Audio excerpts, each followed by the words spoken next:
Hi everyone, this is Michael Brook from Rapid Couples Counseling, and this video is entitled, If You're in a Crisis, Here's What to Do. Now, often people will come to me and they're in a relationship crisis, or they feel like everything's really, really shit and their world's falling down around their ears. So if that's what's going on for you, there's a couple of things that you need to think about, or here's some things that's useful for you to do in order for you to get out of the crisis. The first thing I would suggest is do some exercise. Exercise is a way of reducing stress in your body.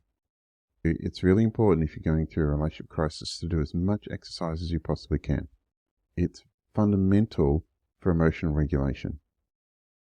That might be the last thing you want to do when you feel like you've been hit by a truck emotionally. But it's the best thing that you can do in order to reduce your stress levels. So that's the first one. Do as much exercise as you possibly can. The second one is take the longer term view. Most crises don't stick around. If you're in a relationship crisis, it will be resolved one way or the other eventually, and sometimes very quickly. If you're in a relationship crisis, it's really important for you to take the longer term view. In 2 years' time, you'll look back on what's going on right now and go, wow, that was really shit, but I got through it. Most people who get through relationship crises go on to be relatively happy. But when you're in the depths of it, it might feel like everything's all gone. So it's really useful to take the long-term view. In 3 to 5 years' time, is this going to matter? Now, the next thing is really important to see that if you're in a relationship crisis, that relationship crises aren't just a crisis of the relationship, it's a crisis of growth. All relationships will push you to the point where it's up to you to grow and learn from the relationship.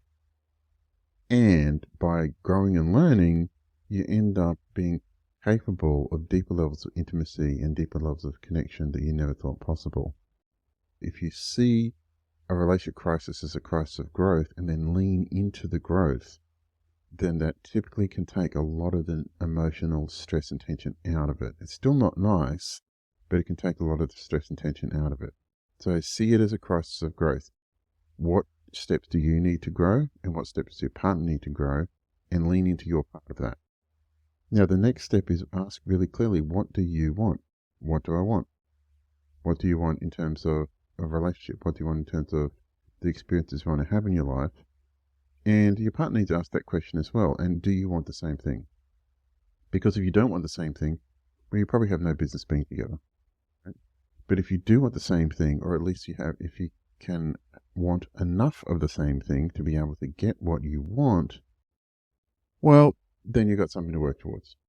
Now, the next thing is there a middle ground you can live with? Now, often someone will say, I want 100% of what I want, and the other person says, I want 100% of what I want. If there's any difference between those two things, then they're incapable of having a relationship. But if both people go, well, I want 90% of what I want, and I can let go of the other 10, and the other partner does it at the same time, well, then you've got something you can work with.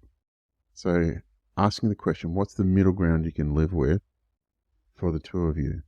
And if you can focus on the middle ground, you can actually have a really good relationship. When one person says it's got to be my way, the highway, or I have to get 100% of everything, well, it's not going to work. What's the middle ground you can live with? And the final one is you need to take responsibility.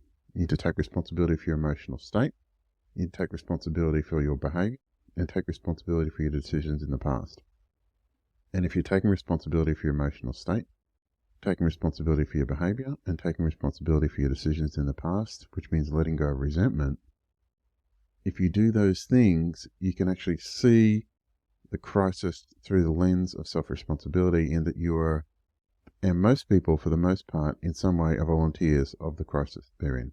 They made decisions that got them into the place they're in, and so they can make decisions to get them out. So if you're in a relationship crisis, if you're having a crisis right now, it might be an idea to consider those things. Also, be a really good idea to give me a call on 0432 681 321. There's a link in the booking description if you want to book in a session. Please like and subscribe to the channel, and make a comment the video if this has helped. I look forward to making more quality content for you shortly.